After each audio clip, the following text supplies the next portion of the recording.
జై శ్రీమన్నారాయణ. అందరికీ నమస్కారం. ఈరోజు మన వీడియోలో విష్ణు సహస్రనామంలోని 40వ శ్లోకంలో ఉన్న అన్ని నామాల యొక్క పూర్తి వివరణ తెలుసుకుందాం. విక్షరో రోహితో మార్గో హేతుర్ధామోదర సహ మహీధరో మహాభాగో వేగవానమితాసనః. విక్షరః, క్షర అంటే క్షరం అన్నమాట, అంటే నశించేది. మరి విక్షర అంటే క్షరరహితమైనది, అంటే నాశనము లేనటువంటిది, ఏ మాత్రము కూడా హెచ్చు తగ్గులు లేనటువంటి స్థిరమైన పరబ్రహ్మ స్వరూపము. అది నాశరహితమైనదనమాట.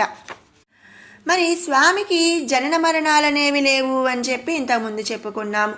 మరి జనన మరణాలు లేవు, అలాగే మరి ఎలాంటి రూపరేఖలు లేవు కాబట్టి స్వామి నాశనం అనేది కానటువంటి వాడు. భేదభావరహితమైనది, ఎలాంటి భేదభావము ఉండదు, నిత్య సత్యమైనటువంటిది. ఇవన్నీ కూడా ఏంటండి, పరమాత్మ యొక్క పరబ్రహ్మ స్వరూపం కాబట్టి మరి ఎలాంటి క్షరరహితము అంటే క్షరము లేనటువంటిది, అంటే నాశనము లేనటువంటి స్వరూపము పరబ్రహ్మ స్వరూపం. పరబ్రహ్మ స్వరూపం ఎవరండి? శ్రీమన్నారాయణుడు. కనుక ఇక్కడ స్వామిని వీక్షరః అనే నామముతో స్తుతించుకుంటున్నాము. తర్వాత నామం రోహితః. దశావతారములందు ప్రథమావతారమైన మత్స్యావతారమును ధరించడం చేత రోహితుడు అయినాడు.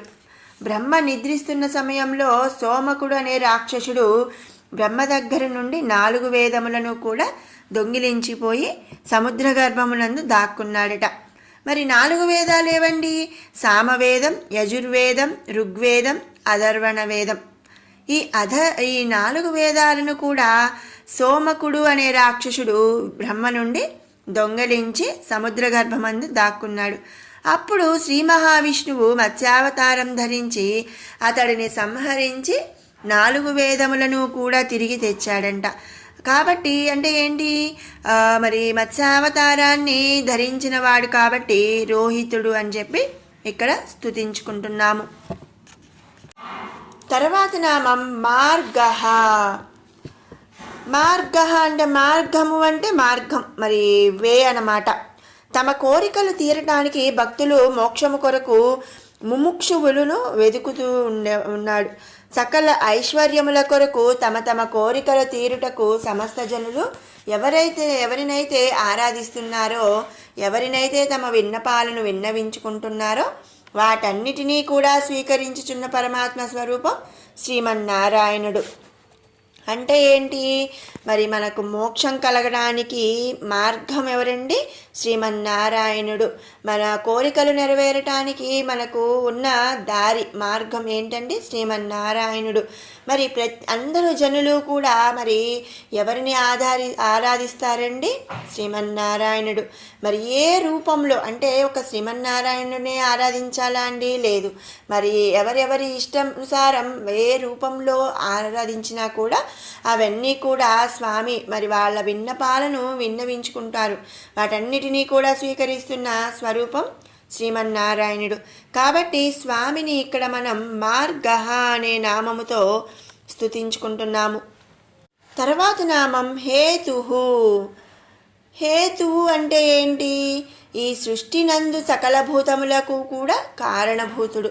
సకల జీవ నిర్జీవ పదార్థములను ఉద్భవింపజేసిన వాడు అతడే. కాబట్టి ఈ స్వామిని ఇక్కడ మనం హేతుః అనే నామముతో స్తుతించుకుంటున్నాము. తర్వాత నామం దామోదరః. దామోదరః దమములు అనగా లోకములను అర్థమన్నమాట. అవి పరమాత్మని ఉదరమున ధరించి ఉండటం చేత స్వామి దామోదరుడైనాడు. మరి లోకాలన్నిటినీ కూడా స్వామి ఉదరంలో దాచుకున్నాడు. మరి అంతే కదండి, అన్ని లోకాలు స్వామి నుంచే ఉద్భవించాయి అని చెప్పి మనం చెప్పుకున్నాము. మరి సుఖమని మరొక అర్థం కూడా ఉంది. దామోదరుడు అంటే సుఖము అనే అర్థం కూడా ఉందన్నమాట. తనను సేవించిన వారికి సుఖములు ప్రసాదించువాడు శ్రీమన్నారాయణుడు. అయితే ఇంకొక అర్థం ఏమిటి అంటే దామ ఉదరం, అంటే దామం అంటే మరి ఇక్కడ తాడు అనమాట. తాడుతో మరి పొట్టకు కట్టేశాడు. యశోద చేత రోటికి కట్టబడుట చేత శ్రీకృష్ణుడు దామోదరుడయ్యాడు. అంటే తాడుతో రోటికి కట్టబడ్డాడు కదండి, అందుకని దామోదరుడయ్యాడనమాట. ఇక్కడ మరి సకల లోకములను మరి ఉదరమందు దాచుకొని మరి సకల జగత్తును కూడా అంతర్యామిగా ఉండి నడిపించే శ్రీమన్నారాయణుడు శ్రీకృష్ణావతారంలో యశోద చేత రోటికి కట్టబడ్డాడు. మరి మనందరికీ తెలుసు శ్రీకృష్ణ అవతారంలో మరి బాలకృష్ణుడిగా శ్రీమన్నారాయణుడు ఎన్నో అద్భుతాలు చేశాడు, ఎన్నో మరి ఆయన లీలలు అనేవి చూయించాడు. వాటిలో ఒకటి ఏంటండి, దామోదర్ అంటే యశోద చేత రోటికి కట్టబడటం. అది ఎందుకు మరి ఎంత పెద్దవాడైనా ఎంత గొప్పవాడైనా పెద్ద మరి ఈ రాష్ట్రానికి పిఎం అంటే ప్రధానమంత్రి అయినా సరే తల్లికి మాత్రం బిడ్డే కదండి. మరి అందరూ కూడా వచ్చి శ్రీకృష్ణుడి మీద మరి మా ఇంట్లో వెన్న దొంగతనం చేస్తున్నాడు, మా ఇంట్లో పాలు తాగాడు అని ఈ గోపికలందరూ కూడా యశోదామాతకి కంప్లైంట్స్ మరి చెప్తున్నప్పుడు ఆ తల్లి కొంచెం బాధపడిందంట. ఆ బాధలోంచి కోపం కూడా వచ్చిందంట. ఎందుకంటే మరి మన ఇంట్లో లేని వెన్న, మన ఇంట్లో లేని పాలా కృష్ణ, మరి ఎందుకు అందరిళ్ళకి వెళ్ళి నువ్వు అలా మేగడ్లు పాలు వెన్న ఇవన్నీ తింటున్నావు దొంగలించి? వాళ్ళందరూ కూడా ఇంటి మీదకి గొడవకు వస్తున్నారు.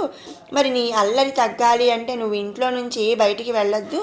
మరి బయటికి వెళ్ళొద్దంటే మరి వినే రకం కాదు కదండి శ్రీకృష్ణుడు బాలకృష్ణుడు. అందుకని ఆ తల్లి ఏం చేసిందంటే రోటికి తాడు కట్టి ఒక అంచు తాడు రోటికి కట్టేసి ఇంకొక వైపు కొన స్వామివారి యొక్క పొట్టకు కట్టిందంట. అలా కట్టి నువ్వు ఇక్కడే ఉండు అని చెప్పి వెళ్ళిందంట యశోదాదేవి. అలా మరి యశోద అమ్మతో రోటికి కట్టబడటం చేత శ్రీకృష్ణుడు దామోదరుడయ్యాడు.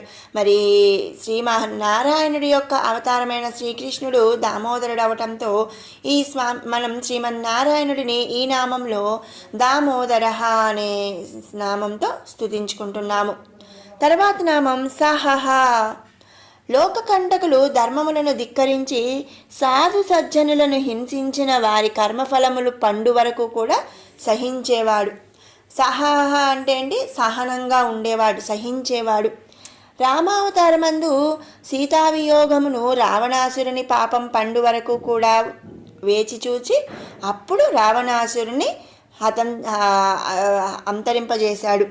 అలాగే కృష్ణావతారంలో చూసుకుంటే మరి కంసుని కృత్యములను అతని పాపం పండే వరకు కూడా సహించినవాడు శ్రీకృష్ణ పరమాత్మ.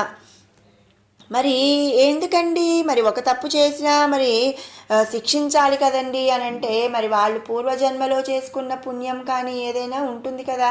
మరి అలాంటప్పుడు వాళ్ళని మరి వాళ్ళ పుణ్యకాలము మరి వాళ్ళ పుణ్యాలకు మరి వీళ్ళు చేసే పాపాలనేవి సరిపోయే వరకు కూడా మరి పాపం పండే వరకు కూడా ఉండాల్సిందే.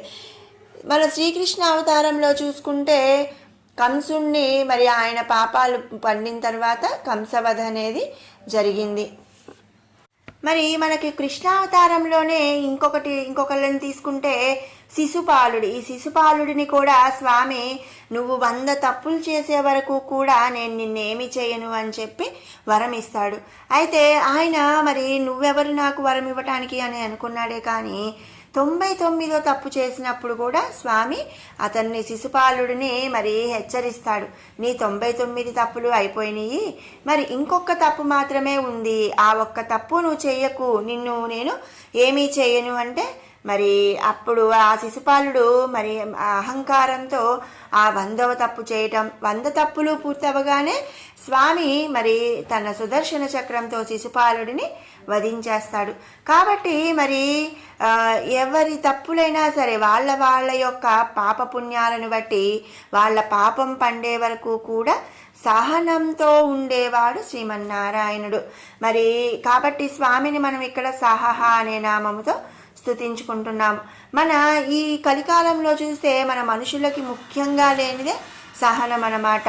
అయితే మరి మన పెద్దలు చెప్తూ ఉంటారు, కొన్నిసార్లు మరి నోరు తెరిచి మాట్లాడే కన్నా కూడా మరి ఏ మాట మాట్లాడకుండా మౌనంగా ఉండడం అనేది చాలా మంచిది అని. ఎందుకు అంటే మరి మనం సహనంగా ఉన్నామనుకోండి, మనం వాళ్ళ తప్పులు పండే వరకు మనం కామ్గా ఉండాలన్నమాట. అయితే మనకు లేనిదే ఆ సహనం. ఇక్కడ నేను మీకు ఒకటి చెప్పాలి అనుకుంటున్నా. ఏంటి అంటే, ఒకసారి ఇద్దరు బాగా గొడవపడి వాళ్ళిద్దరూ ఏం చేశారంటే, ఇద్దరు ఇష్టం వచ్చినట్టు మరి మాటలు అనుకున్నారు, అయిపోయింది, కొట్టుకున్నారు, తిట్టుకున్నారు, అంతా అయిపోయింది. మరి ఫస్ట్ వ్యక్తి మరి రెండో వ్యక్తి మీదకి ముందుగా వస్తాడు. ఇక వీళ్ళిద్దరూ కలిసి ఒక పెద్ద మనిషి దగ్గరికి న్యాయం కోసం వెళ్ళారు. న్యాయం కోసం వెళ్ళినప్పుడు మరి ఏంటయ్యా, మరి అన్నీ దేవుడు చూస్తూ ఉన్నాడు, దేవుడు చూస్తాడు, శిక్షిస్తాడు అని అంటున్నారు. కానీ మరి తను నన్ను ఇంతగా బాధించినప్పుడు మరి ఆ స్వామి నా వైపు ఎందుకు ఉండలేదు అని చెప్పి తనలో మరి రెండో వ్యక్తి ఆ స్వామి ఒక సన్యాసిని అడిగాడంట. అడిగినప్పుడు ఆయన ఏం చెప్పాడంటే, మరి నువ్వు సహనంగా ఉండి నువ్వు ఏం మాట్లాడకుండా అంటే నువ్వు ఏమీ చేయకుండా ఉన్నట్లయితే స్వామి మరి నీకు వాళ్ళకి మరి శిక్షించేవాడు. కానీ స్వామి శిక్షించాల్సినది కూడా నువ్వు ఇక్కడ మరి నువ్వు ముందు వాళ్ళని శిక్షించేశావు కాబట్టి ఇక స్వామితో నీకేం పని ఉంది, స్వామికి ఏం పని ఉంది అని చెప్పాడంట. అంటే ఏంటి అంటే, మరి మనల్ని ఎవరైనా బాధ పెట్టినప్పుడు కూడా మనం సహనంగా ఉండాలి. వాళ్ళ పాపం పండే వరకు, మన టైం వచ్చే వరకు కూడా మనం చాలా సహనంగా ఉండాలన్నమాట. మరి అలాంటి సహనం కలిగిన వాడు శ్రీమన్నారాయణుడు. అందుకనే ఇక్కడ సహహ అనే నామముతో స్తుతించుకుంటున్నాం. తర్వాత నామం మహీధరహ. మహి అంటే భూమి, ధరహ అంటే ధరించినవాడు. సమస్త భూమిని కూడా ధరించి ఉన్నవాడు, అలాగే రక్షించేవాడు శ్రీ మహావిష్ణువు. మొసలి రూపమునందు ఊర్ధ్వలోకాలను, ఆదిశేషుని రూపమందు ఆదోలోకాలను ధరించి ఉన్నాడు. భూమి అందు పాపులు పెరిగినప్పుడు వారిని నశించి భూమిని ఉద్ధరించేవాడు శ్రీమన్నారాయణుడు అనమాట. కనుక స్వామిని ఇక్కడ మహీధరహ అనే నామముతో స్తుతించుకుంటున్నాం. తర్వాత నామం మహాభాగః. మహాభాగః అంటే ఐశ్వర్యప్రదాయిని అయిన శ్రీ లక్ష్మీదేవిని వక్షస్థలమునందు నివసించి ఉన్నటువంటి శ్రీ మహావిష్ణువు సకల భోగభాగ్యములలో కూడా అలరారుచున్నాడు. మరి అంతే కదండి, అందరికీ ఈ సకల జగత్తుకి, దేవతలకి, మరి అందరికీ కూడా భోగభాగ్యాలను ప్రసాదించే లక్ష్మీదేవే ఆ స్వామి యొక్క వక్షస్థలమందు నివసిస్తుంది. అందుకనే మరి ఆయన కన్నా కూడా మరి ఆ తల్లే ఆయన దగ్గర, ఆయన వక్షస్థలం మీద నివసిస్తుంది అంటే మరి ఆయన కంటే కూడా మరి భోగభాగ్యాలు ఉన్న వాళ్ళు ఇంకెవరు ఉండరు కదా. ఆయన మరి సకల భోగభాగ్యముల్లో కూడా అలరార్చున్నాడు. కనుక అతడే మహాభాగః అని చెప్పి ఇక్కడ చెప్పబడుతున్నాడు. తన ఇచ్ఛాశక్తి చేత పరమాత్మ కోరిన రూపాన్ని ధరించి సకల భోగములను కూడా అనుభవించు శక్తి సంపన్నుడు. గుణ, శక్తి, తత్వములనేది ఐశ్వర్యములు పుష్కలంగా ఉన్నవాడు కనుక మహాభాగ అని చెప్పబడుతున్నాడు. ఇక్కడ మనం భోగభాగ్యాలు అంటే మరి ధనము అని చెప్పుకోవచ్చు. అలాగే గుణములు, శక్తి ఇవన్నీ కూడా మనం చెప్పుకోవచ్చు అన్నమాట.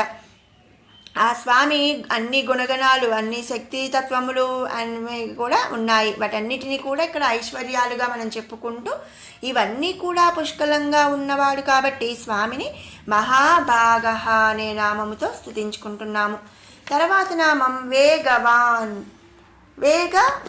వేగవంతమైనది. మరి ఈ సృష్టి సకలమునందు కూడా వేగవంతమైన వాడు ఆత్మశక్తి. ఆ శక్తి స్వరూపమైనటువంటి పరమాత్ముడే వేగము గలవాడగుచున్నాడు. మరి ఎక్కడికి అంటే మనం ఎవ్వరము వెళ్ళలేని చోటికి కూడా మన ఆత్మ వెళ్ళగలదు అని మనం చెప్పుకుంటాము. మరి మన ఆత్మ పరమాత్మ రెండు వేరు కాదు అనేది కూడా మనం ముందు నుంచి కూడా చెప్పుకుంటూ ఉన్నాము. కనుక ఇక్కడ ఆత్మశక్తే పరమాత్మ స్వరూపము కాబట్టి మరి పరమాత్ముడే వేగము గలవాడగుచున్నాడు.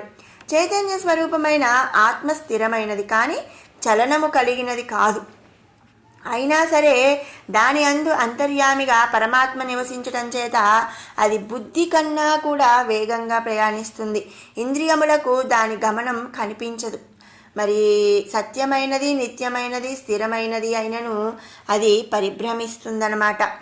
ఆత్మశక్తి తన ఉనికి చేతనే జీవకోటికి చలనమును కలిగిస్తున్నది. మరి ఏంటంటే మనం నిద్దట్లో మరి నాకు నా ఆత్మ అక్కడికి వెళ్ళొచ్చిందండి, నేను కలగన్నానండి, నేను అక్కడికి వెళ్ళానండి, ఇక్కడికి వెళ్ళానండి అని చెప్తూ ఉంటాం. మరి ఎవ్వరము వెళ్ళలేని చోటికి, ఎవ్వరు చిన్న చీమ కూడా దూరలేని చోటికి కూడా మన ఆత్మ అనేది వెళ్ళగలగదనమాట. ఆత్మ పరమాత్మ స్వరూపం కాబట్టి, ఆత్మ కన్నా వేగమైనది లేదు కాబట్టి స్వామిని ఇక్కడ మనం వేగవాన్ అనే నామముతో స్తుతించుకుంటున్నాము. తర్వాత నామం అమితాసనః, అధికమైనటువంటి ఆకలి కలవాడంట. ఎందుకండి ఇక్కడ అమితమైనటువంటి ఆకలి ఎందుకు అని చెప్పుకుంటున్నాము? మరి స్వామికి అసలు ఎలాంటి రూపురేఖలు లేవు కదా, ఎలాంటి స్వరూపము లేదు కదా, ఇక స్వామికి ఆకలి ఏంటి అండి అని అనుకోవచ్చు. అసలు ఈ నామం ఎందుకు అనుకుంటున్నామంటే, మరి మనం చెప్పుకున్నట్లు స్వామి సృష్టినంతా కూడా తన నుంచే ఉద్భవింపజేశాడు. అలాగే ప్రళయకాలమందు సమస్త విశ్వాన్ని కూడా తనలోనే ఐక్యం చేసుకుంటున్నాడు. మరి తనలోనే ఐక్యం చేసుకుంటున్నాడు కాబట్టి ఇక్కడ ఆహారంగా స్వీకరిస్తున్నాడు అని చెప్పి మనం అర్థం చేసుకోవాలన్నమాట. ఏ జీవిని, పదార్థమును, భూతమును, శక్తిని కూడా, ఏ దేనిని కూడా, ఈ పూర్తి విశ్వాన్ని ఎక్కడా కూడా వదలకుండా మరి మొత్తం కూడా ఆహారంగా స్వీకరిస్తున్నాడు అనే ఉద్దేశంతో మరి అంత విశ్వాన్ని మరి తన ఆహారంగా స్వీకరిస్తున్నాడు కాబట్టి స్వామిని అధికమైన ఆకలి కలవాడు అని అమితాసనః అనే నామముతో ఇక్కడ స్తుతించుకుంటున్నాము. ఇది 40వ శ్లోకంలోని నామాల యొక్క పూర్తి వివరణ. ఇప్పుడు 31 నుంచి 40వ శ్లోకం వరకు కూడా ఒక్కసారి పారాయణ చేసుకుందాం. అమృతాంశోద్భవో భానుః శశబిందుః సురేశ్వరః ఔషధం జగతః సేతుః సత్యధర్మ పరాక్రమః భూతభవ్యభవన్నాథః పవనః పావనో నలః కామః కామకృత్కాంతః కామః కామప్రదః ప్రభుః యుగాదికృద్యుగావర్తో నైకమాయో మహాశనః అదృశ్యో వ్యక్తరూపశ్చ సహస్రజిత్ అనంతజిత్ ఇష్టో విశిష్టః శిష్టేష్టః శిఖండీ నహుషో వృషః క్రోధః క్రోధకృత్కర్తా విశ్వబాహుర్మహీధరః అచ్యుతః ప్రథితः ప్రాణः ప్రాణదో వాసవానుజః అపాం నిధిరధిష్టాన అప్రమత్తః ప్రతిష్ఠతః స్కందః స్కందధరో ధుర్యో వరదో వాయువాహనః వాసుదేవో బృహద్భాను రాధిదేవః పురందరః అశోకస్తారణస్తారः శూరः సౌరిర్జనేశ్వరः అనుకూలः శతావర్తः పద్మీ పద్మనిభేక్షణः పద్మనాభోరవిందాక్షः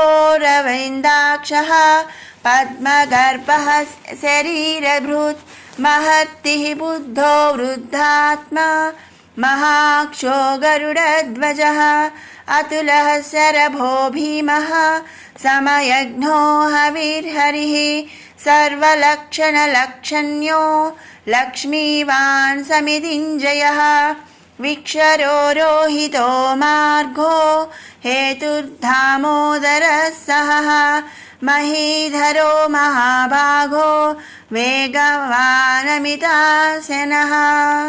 ఓం శ్రీ పరబ్రహ్మణే నమః.